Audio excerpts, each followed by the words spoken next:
মহিলারা মাসে 1500 টাকা চান নাকি 3000 টাকা? বেকার দাদা ভাইয়েরা চাকরি চান নাকি বেকার ভাতা? পছন্দ আপনাদের। ভোটের লড়াইয়ে দুই দলের মধ্যে চলছে হাড্ডাহাড্ডি লড়াই। তাই ভোটের বোতাম টেপার আগেই জেনে নিন কোন দল কী কী সুবিধা দিতে চাইছে, এমনকি দিচ্ছে। 2026-এ তৃণমূলে লক্ষ্মীর ভাণ্ডার 1000 থেকে 1500 টাকা বাড়িয়ে দিয়েছে, কিন্তু বিজেপি সরকার এক ধাক্কায় বলেছে ডবল করে দেবে, 3000 টাকা করে দেবে অন্নপূর্ণা ভাণ্ডার।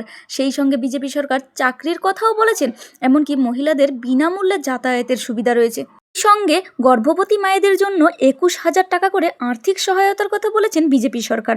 অবিবাহিত মেয়েদের জন্য কলেজে ভর্তির সময় এককালীন 50,000 টাকা করে দেবে বিজেপি সরকার।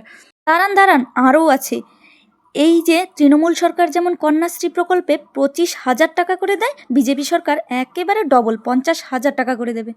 এমনকি বিজেপির প্রতিশ্রুতি অভয়ার মতো ভয়ানক ঘটনা যেন বাংলায় আর দ্বিতীয়বার না ঘটে, সেই জন্য বিজেপির তরফ থেকে রয়েছে প্রতি থানায় একটি করে নারী সহায়তা ডেস্ক, মহিলা পুলিশের বিশেষ দুর্গা সুরক্ষা বাহিনী গঠন এবং মাতঙ্গী